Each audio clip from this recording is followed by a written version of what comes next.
Although people may think I was really distracted, but it was a break from school. Can music or playing a musical instrument be destructive to students' academic achievements? In this video, I want to quickly share the experience of one of the students who was awarded an academic achievement and as a top student. And her speech really inspired me. It caught my attention and the need for this video. And I want us to learn learn something from this testimony. And I hope that she will answer this question effectively.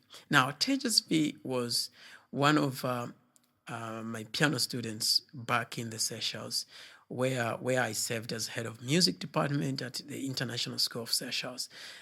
Can music be destructive to our students' academic achievements?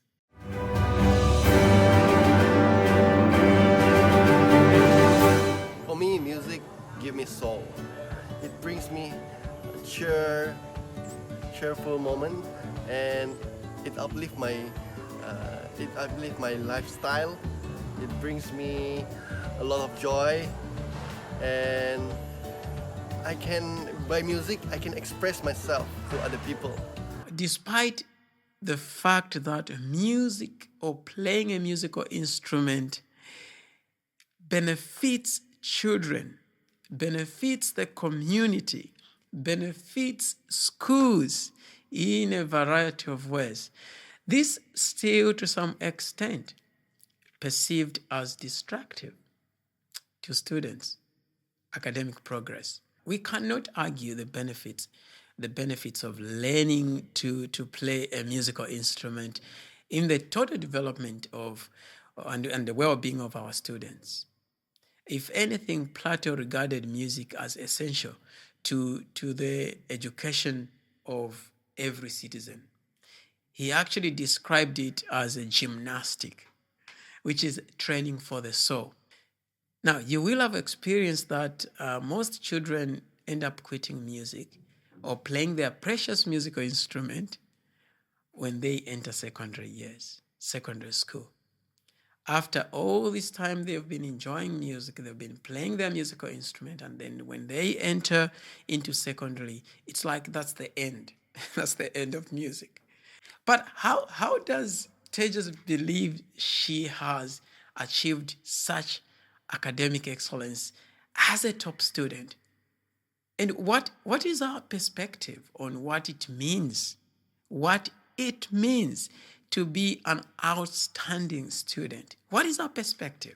Let's listen. I've focused on my schoolwork a lot more this year, but I have tried to branch out. Although people may think I was really distracted, but it was a break from school, and I'm just really glad that I've made it today. I do believe I am academic, but I think that also I'm dedicated to school, swimming and piano, and I've done a lot of extracurriculars. Like I've played in the Cricket Women's League, and I've performed solo pieces for piano, and I think just being an all-rounder may have given me this award. I think just being a whole rounder may have given me this award. What a statement. Thank you, Tejasvi. Thank you for sharing this. And I wouldn't want to really add anything to that. But I strongly advise our parents to encourage and support your children's musical education. You remember that music or learning an instrument will never be destructive. Sometimes it is us who turn music into a stressful and destructive activity. Yes, it can be. However, for the students, I want to challenge you. I want to challenge you to continue playing your instrument by aligning all your schedules and targets effectively. That instrument in your hands has the power to turn you into a child the type of a person the society needs.